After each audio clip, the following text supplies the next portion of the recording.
साथियों, आज हम बात करने जा रहे हैं राजस्थान हाईकोर्ट के बहुत ही महत्वपूर्ण निर्णय की, जिसमें कि माननीय हाईकोर्ट ने कहा है कि आपराधिक मामला विचाराधीन होने पर अपात्रता नहीं हो जाती है, यानी कि अपात्रता घोषित नहीं की जा सकती। क्या था मामला, क्या कंडीशन थी, इस वीडियो में हम आपको बताएंगे। साथियों, कई लोगों के प्रश्न थे, कई लोगों के कमेंट थे, कई लोगों की क्यूरी थी कि हमें अपने ऊपर विचाराधीन या अपने ऊपर हुई पुलिस केस एफआईआर की जानकारी आवेदन फॉर्म भरते समय नौकरी के लिए देना चाहिए या नहीं देना चाहिए।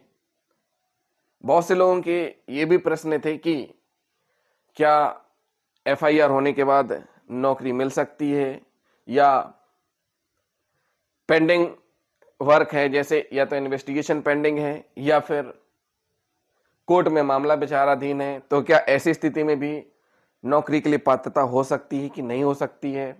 ऐसे बहुत से लोगों के प्रश्न थे। साथियों, इस वीडियो में हम आपको इन सभी प्रश्नों के उत्तर देंगे।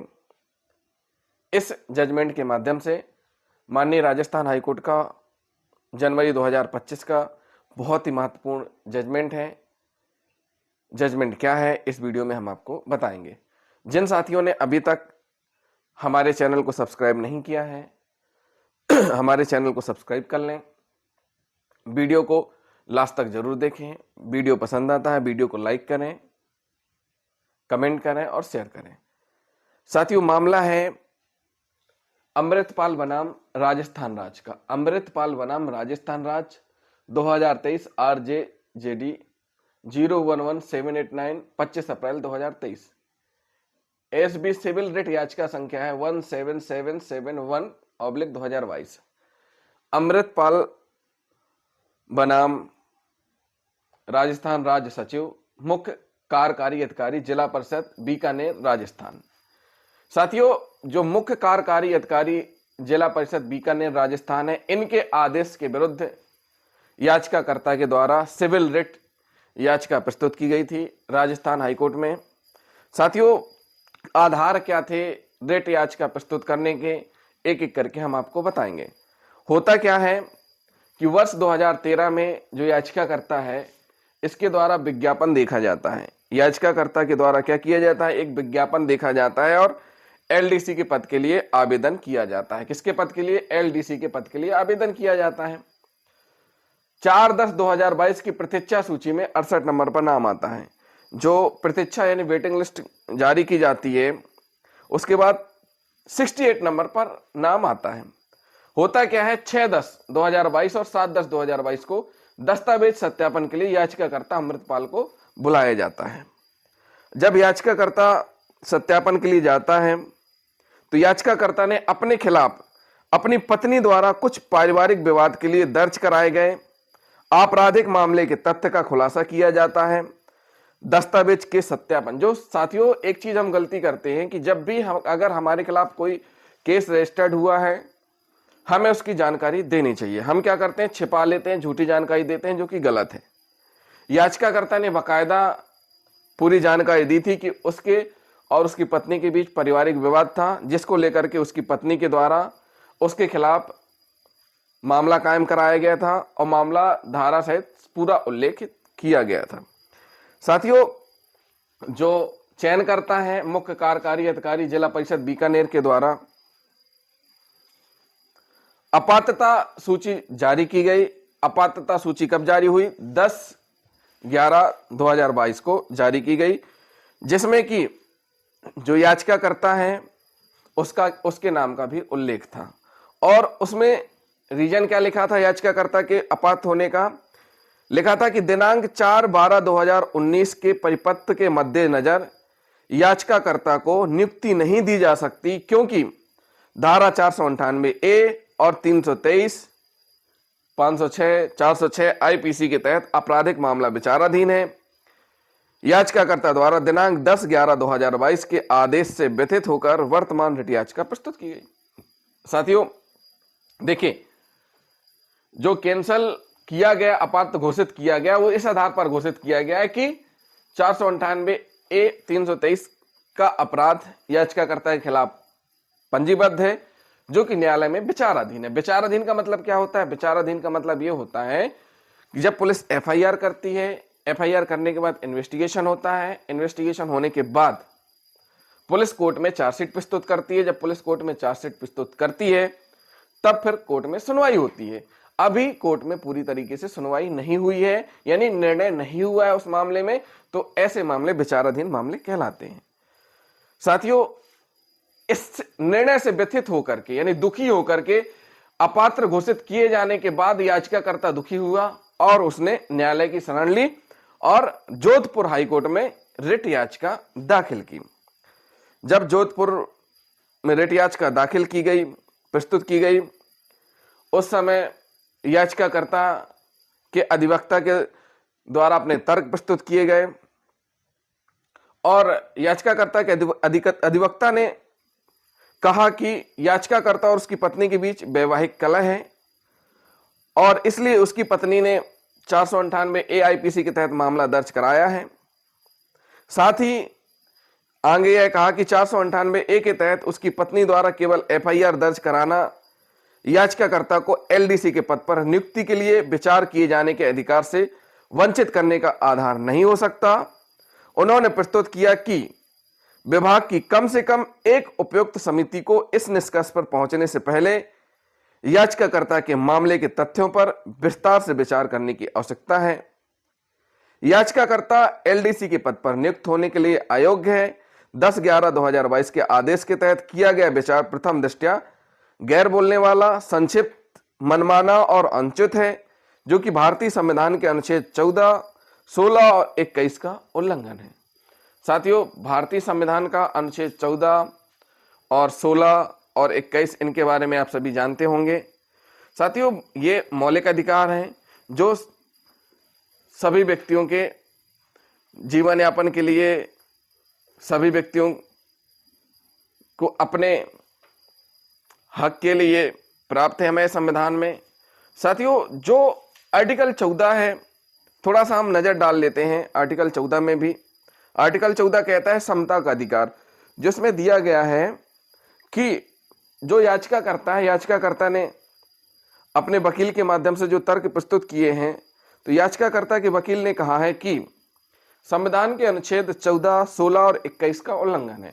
तो 14 का उल्लंघन कैसे है, 16 का उल्लंघन कैसे है, 21 का उल्लंघन कैसे, ये भी हम आपको थोड़ा डिटेल में बता देते हैं। आर्टिकल 14 कहता है समता का अधिकार। इसका मतलब क्या हुआ कि भारत के सभी व्यक्ति विधि के समक्ष समान होंगे और विधियों का समान संरक्षण प्राप्त करेंगे। क्या मतलब हुआ कि विधि के समक्ष समान होंगे और विधियों का समान संरक्षण प्राप्त करेंगे। अर्थात इसका मतलब क्या हुआ, उनके साथ किसी प्रकार का भेदभाव अर्थात विभेद नहीं किया जाएगा। क्या नहीं किया जाएगा? विभेद नहीं किया जाएगा। साथियों, 16 क्या कहता है? 16 कहता है कि लोक नियोजन में अवसर की समता के बारे में प्रावधान किया गया है। इसके अनुसार राज्य के अधीन किसी नियोजन या पद के संबंध में केवल धर्म, मूल वंश, जाति, लिंग, उद्भव, जन्म स्थान, निवास या इनमें किसी के आधार पर ना तो नागरिक अपात्र होगा और ना ही उससे विभेद किया जाएगा।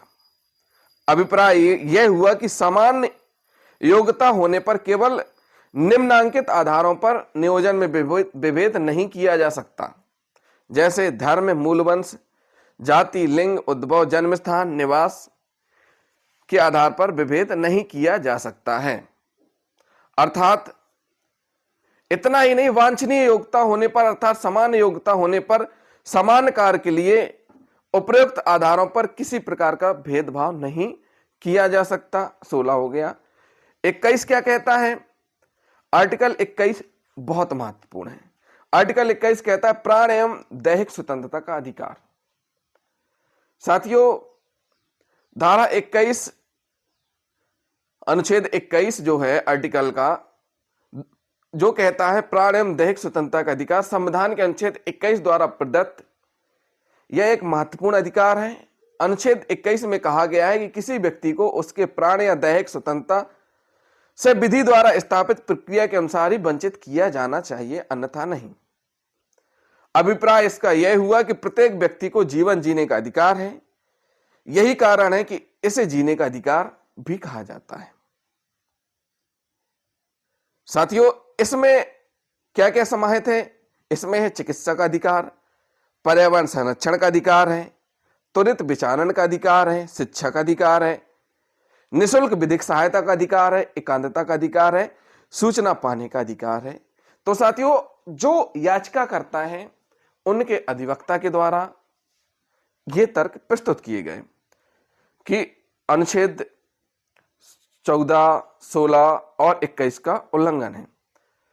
विद्वान अधिवक्ता ने आगे कहा कि समान परिस्थितियों में माननीय सर्वोच्च न्यायालय ने अवतार सिंह बनाम भारत संघ के अन्य मामले में जो याचिकाकर्ता ने माननीय सुप्रीम कोर्ट के एक बहुत ही महत्वपूर्ण निर्णय अवतार सिंह बनाम भारत संघ और अन्य के मामले में 2018 एक SCC 268 में रिपोर्ट किया कि अवतार सिंह बनाम भारत संघ के मामले में सर्वोच्च न्यायालय यानी माननीय सुप्रीम कोर्ट द्वारा जारी विस्तृत निर्देश के मद्देनजर 2016 8 25/4/2023 को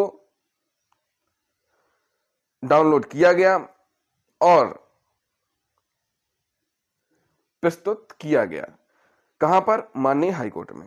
साथियों, मामले में एक समिति गठित कर विचार किया जाना चाहिए, ऐसा याचिकाकर्ता के अधिवक्ता के द्वारा तर्क दिया गया।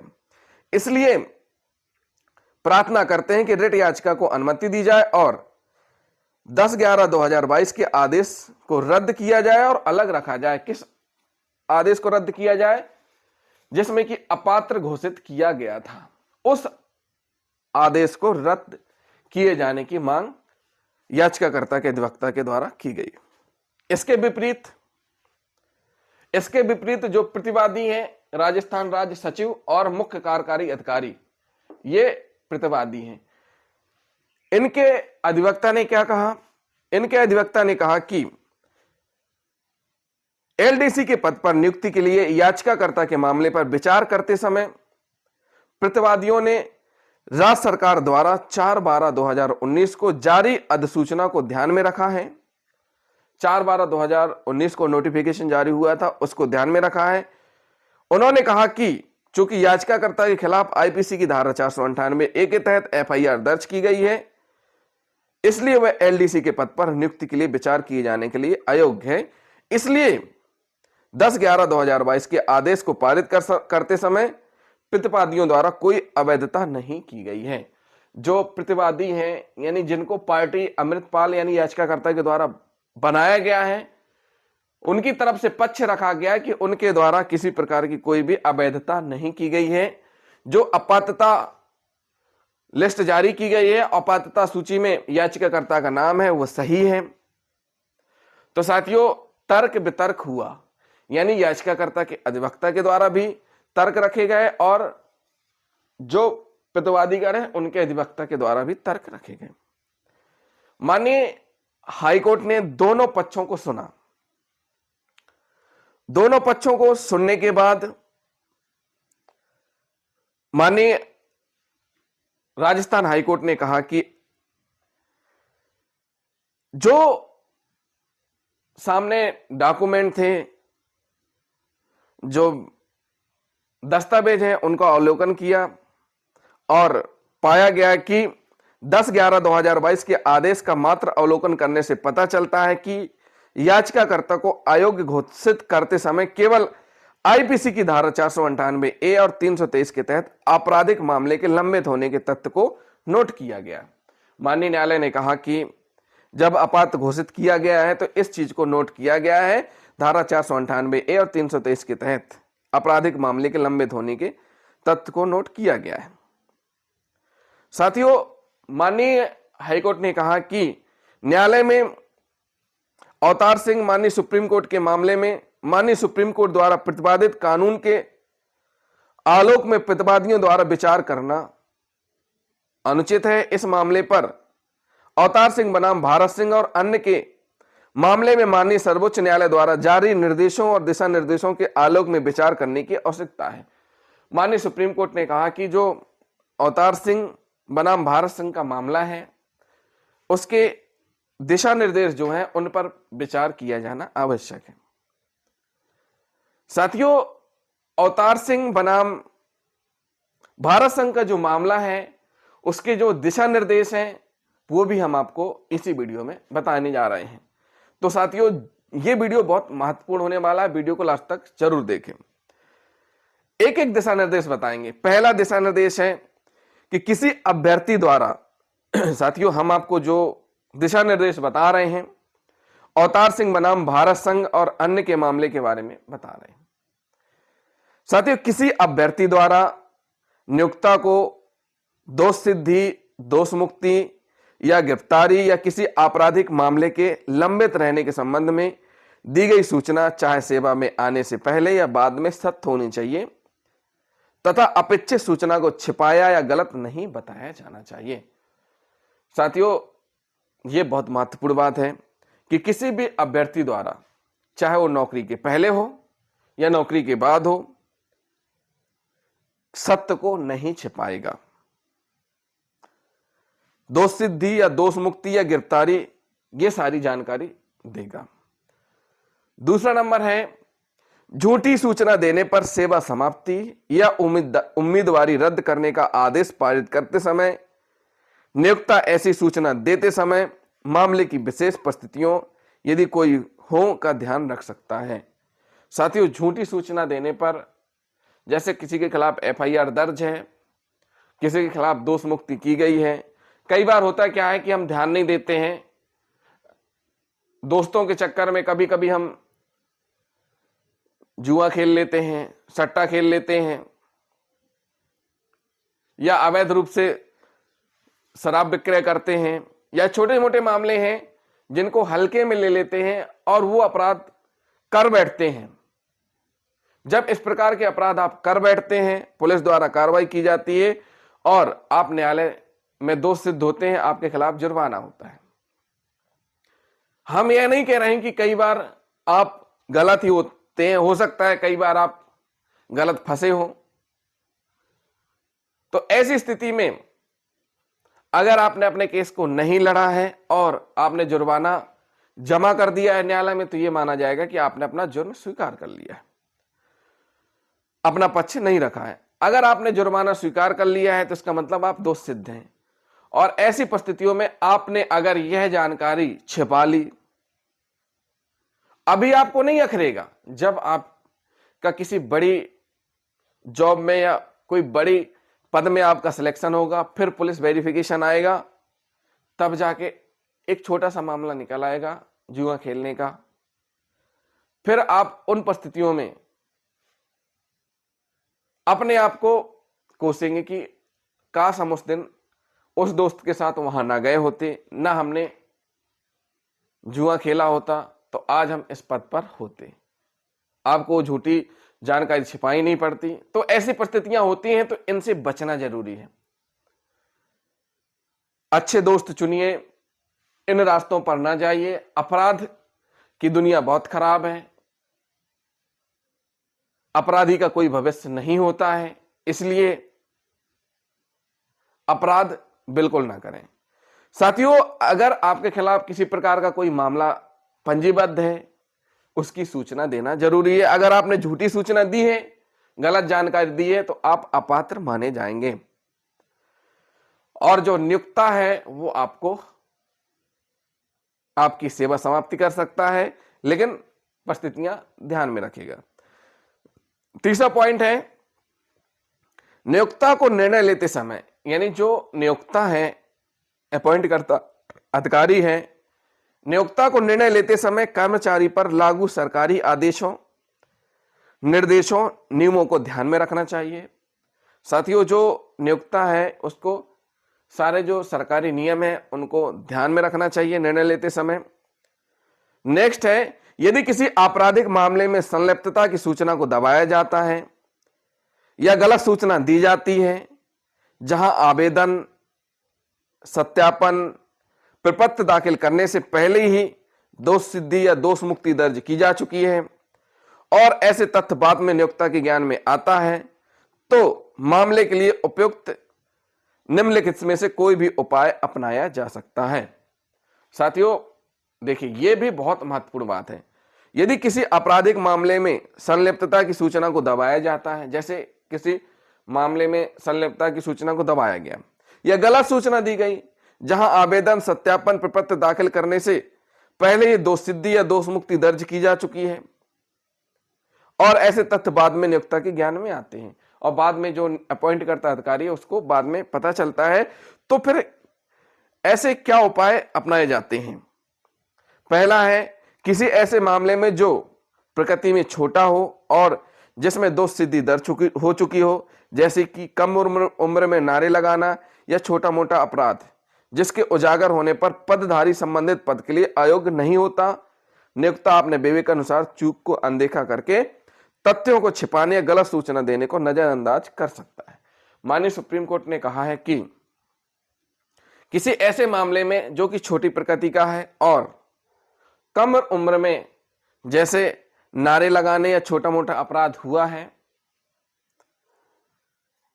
तो उन परिस्थितियों को नियुक्तकर्ता अधिकारी नजरअंदाज कर सकता है। फिर सेकंड पॉइंट है, जहां दोष सिद्धि ऐसे मामले में दर्ज की गई है जो कि प्रकृति में मामूली नहीं है, नियोक्ता को कर्मचारी की रद्द कर सकता है, उसकी सेवाएं समाप्त कर सकता है। दोष सिद्धि ऐसे मामले में दर्ज की गई है। साथियों, माननीय सुप्रीम कोर्ट ने कहा है कि दोष सिद्धि ऐसे मामले में दर्ज की गई। दोष सिद्धि का मतलब ये होता है कि न्यायालय से सजा हो गई है और ऐसे मामले में सजा सुनाई गई है जो सामान्य प्रकृति का नहीं है, यानी छोटा मोटा अपराध नहीं है। ऐसी स्थिति में कर्मचारी को उसकी सेवा समाप्त कर सकते हैं और उसकी उम्मीदवारी रद्द कर सकते हैं।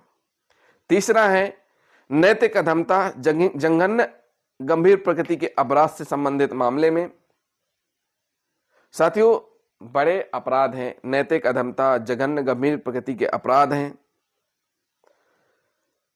इन मामलों में तकनीकी आधार पर पहले ही दोष मुक्ति दर्ज की जा चुकी है और यह स्पष्ट दोष मुक्ति का मामला नहीं है या उचित संदेह का लाभ नहीं दिया गया, तो नियोक्ता पूर्वव्रत के संबंध में उपलब्ध सभी प्रशंसनीय तथ्यों पर विचार कर सकता है और कर्मचारी को सेवा जारी रखने के संबंध में उचित निर्णय ले सकता है। इसमें स्पष्ट कहा है कि अगर नैतिक अधमता जघन्य गंभीर प्रकृति का जो मामला है, उन मामलों के संबंध में तकनीकी आधार पर ही दोष मुक्ति दर्ज की गई है या स्पष्ट दोष मुक्ति का मामला नहीं है या संदेह का लाभ, तो इस प्रकार से अगर किसी को दोष मुक्ति भी मिली है, फिर भी नियुक्तकर्ता अधिकारी, जो नियुक्त करने वाला अधिकारी है, नियोक्ता है, उचित निर्णय ले सकता है। नेक्स्ट है, ऐसे मामले में जहां कर्मचारी ने समाप्त हो चुके आपराधिक मामले की घोषणा सत्यतापूर्वक की है। ऐसे मामले में जहां कर्मचारी ने समाप्त हो चुके मतलब जो कर्मचारी है, जो उम्मीदवार है, उसने अपने समाप्त हो चुके आपराधिक मामले की घोषणा ईमानदारी से सत्यतापूर्वक की है, जो नियोक्ता है, नियुक्तकर्ता अधिकारी है, को अभी भी पूर्ववत पर विचार करने का अधिकार है और उसे उम्मीदवार को नियुक्त करने के लिए बाध्य नहीं किया जा सकता है। साथियों, बाध्य नहीं कर सकते। नेक्स्ट है, ऐसे मामले में जब चरित्र सत्यापन में प्रवृत्त किसी मामूली प्रकृति के आपराधिक मामले के लंबित होने के संबंध में सत्यतापूर्वक तथा घोषित किया गया हो, तो नियोक्ता मामले के तथ्यों और परिस्थितियों के आधार पर अपने विवेकानुसार ऐसे मामले के निर्णय के अधीन उम्मीदवार को नियुक्त कर सकता है और साथियों, नियोक्ता चाहे तो नियुक्त भी कर सकता है। कई लंबित मामलों के संबंध में तथ्यों को जानबूझकर छिपाने के मामले में ऐसी झूठी सूचना अपने आप में महत्वपूर्ण हो जाएगी और नियोक्ता उम्मीदवारी रद्द करने या सेवाएं समाप्त करने के लिए उचित आदेश पारित कर सकता है, क्योंकि ऐसे व्यक्ति की नियुक्ति उचित नहीं होगी जिसके खिलाफ कई आपराधिक मामले लंबित हों। साथियों, जिनके खिलाफ कई आपराधिक मामले, हम साथियों आपको आपराधिक मामले बता रहे हैं, कई लोगों के प्रश्न निवारक कार्रवाई से संबंधित रहते हैं, तो यहां बात आपराधिक मामलों की हो रही है। अगर कई मामले आपराधिक लंबित हैं तो वहां पर भी नियुक्तकर्ता जो है, आप नियुक्तकर्ता अधिकारी है, वह निर्णय ले सकता है। नेक्स्ट है, यदि कर्मचारी की सेवा की पुष्टि हो जाती है तो सत्यापन प्रपत्र में गलत जानकारी छिपाने या प्रस्तुत करने के आधार पर समाप्ति, निष्कासन या बर्खास्तगी का आदेश पारित करने से पहले विभागीय जांच करना आवश्यक है। यदि कर्मचारी की सेवा की पुष्टि हो जाती है, सेवा में आ गया और उसके द्वारा जो जानकारी दी गई थी, गलत जानकारी दी गई थी, छिपाई गई थी, ऐसी स्थिति पर सेवा समाप्ति, निष्कासन, बर्खास्तगी का आदेश जो किया जाएगा, विभागीय जांच करना ऐसे में आवश्यक है। नेक्स्ट है छिपाई गई या गलत जानकारी का निर्धारण करने के लिए सत्यापन प्रपत्र विशिष्ट होने चाहिए, अस्पष्ट नहीं होने चाहिए। केवल ऐसी जानकारी का खुलासा किया जाना चाहिए जिसका विशेष रूप से उल्लेख किया जाना आवश्यक था। यदि मांगी नहीं गई लेकिन प्रशासनिक जानकारी नियोक्ता के ज्ञान में आती है तो उपयुक्तता के प्रश्न को संबोधित करते समय उस पर वस्तुनिष्ठ तरीके से विचार किया जा सकता है। साथियों, इसलिए कोई भी बात छिपानी नहीं है। किसी तथ्य के बारे में गलत जानकारी प्रस्तुत करने के आधार पर कार्रवाई नहीं की जा सकती, जिसे मांगा भी नहीं जा सकता। साथियों, ऐसे मामले छिपाने में 25/4/2023 को जो पिटीशन है याचिकाकर्ता की या किसी तथ्य के बारे में गलत जानकारी प्रस्तुत करने के आधार पर डिपार्टमेंटल इंक्वायरी जरूरी है और विधिवत तरीके से जांच होना भी जरूरी है।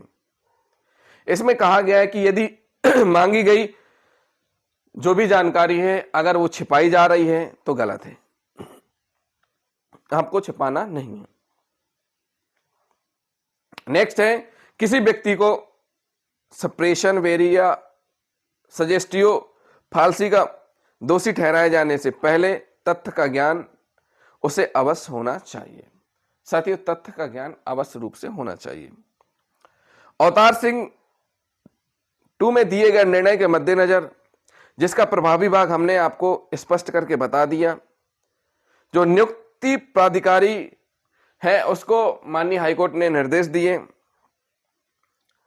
और कहा कि वह इस न्यायालय द्वारा निर्धारित कानून और अपील में पारित आदेश से संबंधित बाद के घटनाक्रम के मद्देनजर अपीलकर्ता के मामले में नए सिरे से विचार करें और उस पर उचित आदेश पारित करें।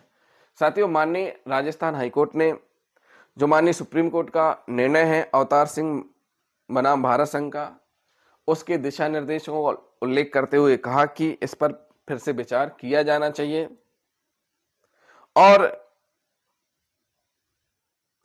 माननीय हाईकोर्ट ने कहा कि इस पर एक स्पष्ट आदेश पारित किया जाना चाहिए।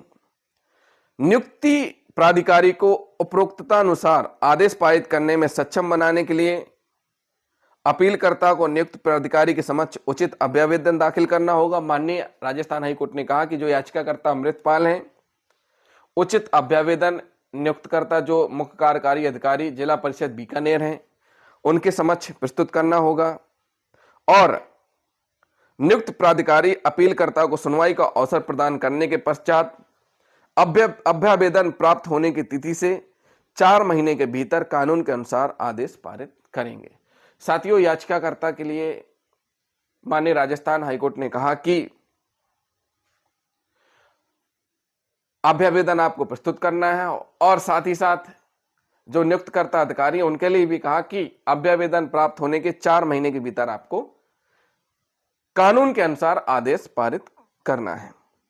अवतार सिंह बनाम भारत संघ एवं अन्य के मामले में माननीय सुप्रीम कोर्ट द्वारा जारी निर्देशों और दिशा निर्देशों के मद्देनजर प्रतिवादियों द्वारा 10/11/2022 को पारित आदेश, जिसमें याचिकाकर्ता को अयोग्य घोषित किया गया, जिसे माननीय राजस्थान हाईकोर्ट ने रद्द कर दिया और रिट याचिका को अनुमति दी। प्रतिवादियों को निर्देश दिया कि याचिकाकर्ता के मामले पर पुनर्विचार करें और इस उद्देश्य के लिए गठित एक समिति द्वारा अवतार सिंह के मामले में दिए गए निर्णय और समय समय पर जारी राज्य सरकार के प्रवृत्ति के आलोक में याचिकाकर्ता के मामले पर पुनर्विचार करें और पुनर्विचार की पूरी प्रक्रिया प्रतिवादियों द्वारा इस आदेश की प्रमाणित प्रति प्राप्त होने की तिथि से 8 सप्ताह की अवधि के भीतर की जाएगी। ऐसा आदेश माननीय राजस्थान हाईकोर्ट के द्वारा किया गया। साथियों, इसके बाद क्या होता है ये बहुत महत्वपूर्ण है। इसी संबंध में दोबारा पिटीशन भी याचिकाकर्ता के द्वारा प्रस्तुत की गई थी। ये तो नोटिस इशू हो गए, उनको कमेटी गठित करने के लिए बोल दिया गया और जो अपात्र घोषित किया गया था उस आदेश को रद्द किया गया और कहा गया कि कानून अनुसार विचार करें। साथियों, वीडियो में हम आपको बताएंगे कि आखिर जनवरी 2025 में अमृतपाल बनाम राजस्थान राज्य के मामले में क्या ऑर्डर हुआ है। तो साथियों, वीडियो में बने रहें, अभी वीडियो समाप्त नहीं हुआ है। वीडियो अभी समाप्त नहीं हुआ है, साथियों वीडियो में बने रहें। हेलो साथियों, एसबी सिविल रिट याचिका संख्या 17771/2022 में अमृतपाल बनाम राजस्थान राज्य सचिव मुख्य कार्यकारी अधिकारी जिला परिषद बीकानेर राजस्थान को ऑर्डर हुआ 25 अप्रैल 2023 को, जिसमें कि 4 सप्ताह के अंदर समिति गठित करके अवतार सिंह माननीय सुप्रीम कोर्ट का जो निर्णय है उसके दिशा निर्देश, उस निर्णय के दिशा निर्देश यानी माननीय सुप्रीम कोर्ट ने जो दिशा निर्देश दिए हैं उनके दिशा निर्देशों को ध्यान में रख करके आदेश किया जाना था। और माननीय हाईकोर्ट ने यह भी कहा कि याचिकाकर्ता अभ्यावेदन प्रस्तुत करेगा। अब होता क्या है, याचिकाकर्ता के द्वारा अभ्यावेदन प्रस्तुत कर दिया जाता है। जब अभ्यावेदन प्रस्तुत किया जाता है फिर से अपात्र घोषित कर दिया जाता है। क्या कर दिया जाता है? दोबारा फिर से याचिकाकर्ता को अपात्र घोषित कर दिया जाता है और उस आदेश से दुखी होकर के, व्यथित होकर के फिर से याचिकाकर्ता के द्वारा SB civil writ petition number 13198/2024 RJ JD 48477 27/11/2024 को क्या की जाती है? लगाई जाती है, जिस पर निर्णय जनवरी 2025 में हुआ है। साथियों, इस रिट में जो दूसरी रिट लगाई गई है इसमें क्या तथ्य रखे गए, क्या विवरण है इस रिट याचिका का, हम एक एक करके आपको बताएंगे। याचिकाकर्ता ने पात्र होते हुए वर्ष 2013 में लोअर डिवीजन क्लर्क के पद के लिए भर्ती प्रक्रिया में आवेदन किया था। साथियों, एलडीसी के लिए याचिकाकर्ता के द्वारा आवेदन किया था, भाग लिया और इस चयन प्रक्रिया में वर्षों देरी हुई और अंत में 4/10/2022 को अनंतिम सूची जारी की गई। याचिकाकर्ता को क्रम संख्या 68 पर दिखाया गया। साथियों, कब 2013 में पार्टिसिपेट किया याचिकाकर्ता ने, एग्जाम दिया, सब कुछ किया और 2022 में फिर सूची जारी की गई जिसमें 68 नंबर पर दर्शाया गया। दस्तावेज सत्यापन के दौरान याचिकाकर्ता ने अपनी पत्नी के साथ वैवाहिक विवाद से उत्पन्न आईपीसी की धारा 498, 406, 323 और 494 के तहत लंबित आपराधिक मामले की जानकारी दी। सत्यापन के बाद याचिकाकर्ता को राज्य सरकार के दिनांक 4/12/2019 के परिपत्र के आधार पर धारा 498A और 323 के तहत लंबित आपराधिक मामले का हवाला देते हुए अपात्र घोषित कर दिया गया, जिस संबंध में याचिकाकर्ता ने एसबी सिविल रिट याचिका 17771/2022 दायर करके इस निर्णय को चुनौती दी, जिसे न्यायालय ने स्वीकार कर लिया। न्यायालय ने प्रतिवादी यानी सचिव और मुख्य कार्यकारी अधिकारी जिला परिषद बीकानेर को एक समिति बनाने और अवतार सिंह बनाम भारत संघ के निर्णय पर विचार करते हुए याचिकाकर्ता के मामले पर पुनर्विचार करने का निर्देश दिया था। साथियों, न्यायालय के आदेश के बाद बिना कोई उचित कारण बताए उसी परिपत्र का हवाला देते हुए याचिकाकर्ता की उम्मीदवारी को फिर से खारिज कर दिया गया। साथियों, ये जो सिविल पिटीशन लगाई गई थी, इस पर जो आदेश हुआ था, इस आदेश के बावजूद भी फिर से जो पहले आदेश किया था वही आदेश फिर से कर दिया गया। इसके अलावा समिति की रिपोर्ट की समीक्षा करने पर याचिकाकर्ता ने पाया कि समिति का गठन न्यायालय के निर्देशानुसार नहीं किया गया था और समिति ने अवतार सिंह के फैसले पर भी विचार नहीं किया। 25/7/2024 को समिति की रिपोर्ट प्राप्त होने के बाद याचिकाकर्ता ने बिना देरी किए रिट याचिका दायर की है। बिना किसी देरी किए रिट याचिका दायर कर दी गई है दोबारा से। साथियों, जो रिट याचिका संख्या 17771 में जो फैसला हुआ था, माननीय हाईकोर्ट ने कहा था कि समिति गठित की जाएगी और अवतार सिंह बनाम भारत सिंह माननीय सुप्रीम कोर्ट का जो निर्णय है उनके दिशा निर्देशों का पालन किया जाएगा। ऐसा नहीं हुआ। दोबारा से रिट पिटीशन 13198/2024 याचिकाकर्ता के द्वारा दायर की गई और उसका संक्षिप्त विवरण हम आपको बता चुके हैं। साथियों, माननीय हाईकोर्ट ने याचिकाकर्ता के अधिवक्ता के साथ साथ प्रतिवादीगण के अधिवक्ताओं को भी सुना। जो याचिकाकर्ता अमृतपाल हैं, इसके अधिवक्ता और प्लस जिनके अगेंस्ट याचिकाकर्ता ने वाद प्रस्तुत किए यानी रिट याचिका लगाई, सचिव और कार्यकारी अधिकारी, राजस्थान राज्य सचिव और मुख्य कार्यकारी अधिकारी, इनके अधिवक्ताओं को भी सुना गया तथा केस फाइल का अवलोकन किया। माननीय हाईकोर्ट ने पाया कि इसके पहले 14/8/2024, 11/9/2024, 25/9/2024 और 16/10/2024 को दिए गए अनेक अवसरों के बावजूद जवाब, साथियों ये बहुत महत्वपूर्ण चीज थी जो कि माननीय न्यायालय ने पाई, और जो न्यायालय ने पाया कि दिनांक 14/8/2024, 11/9/2024, 25/9/2024, 16/10/2024 को दिए गए अनेक अवसरों के बावजूद भी जवाब दाखिल नहीं किया गया है। वास्तव में इस न्यायालय द्वारा पारित दिनांक 6/11/2024 के आदेश के माध्यम से प्रतिवादियों को चेतावनी दी गई कि यदि अगली सुनवाई की तारीख से पहले जवाब दाखिल नहीं किया जाता है तो 25,000 रुपए का जुर्माना लगाया जाएगा। उक्त दिनांक 6/11/2024 का आदेश जारी किया गया कि अगर इसका जवाब प्रस्तुत नहीं किया गया तो क्या किया जाएगा, 25,000 रुपए जुर्माना लगाया जाएगा।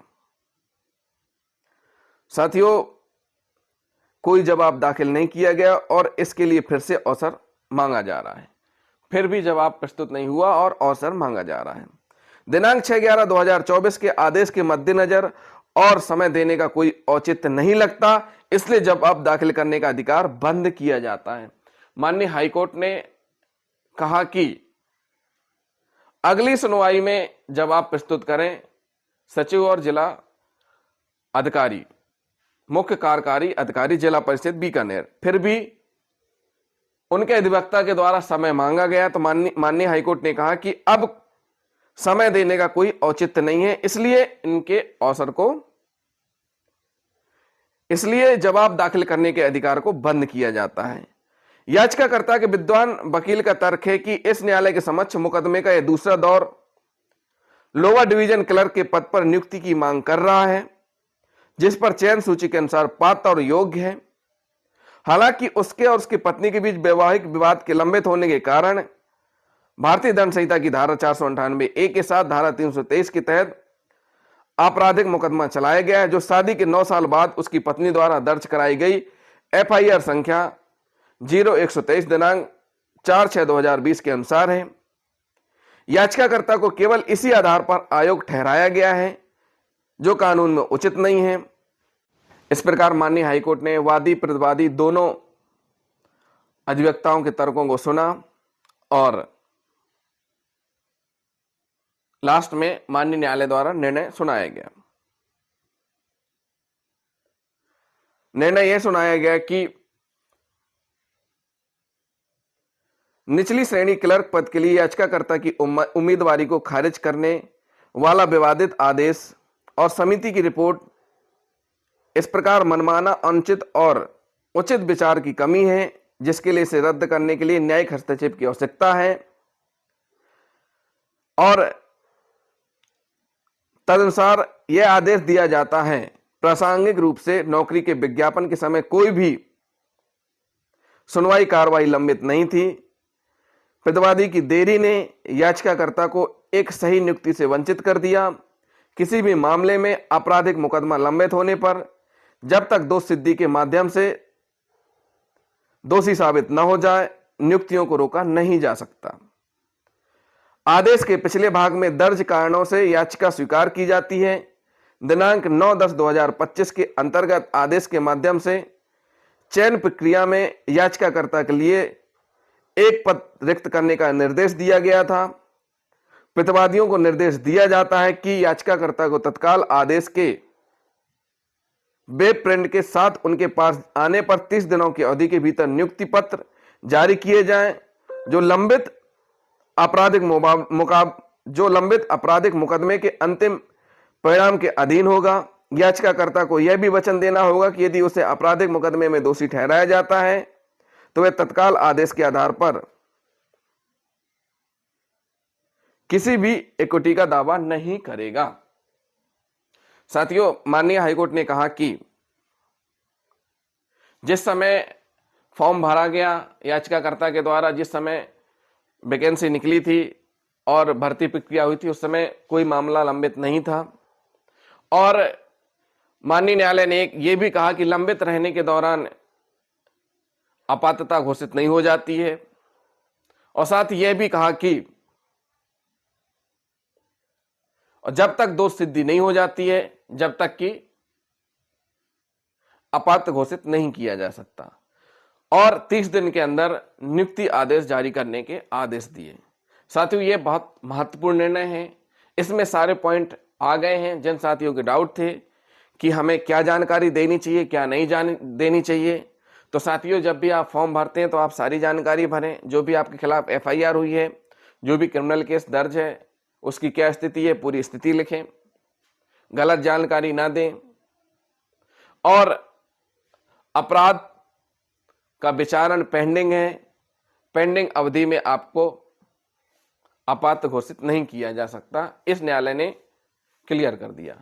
जिन साथियों ने अभी तक हमारे चैनल को सब्सक्राइब नहीं किया है, हमारे चैनल को जरूर सब्सक्राइब कर लें और वीडियो को लाइक और शेयर करना ना भूलें। कमेंट भी करते जाएं। थैंक यू साथियों।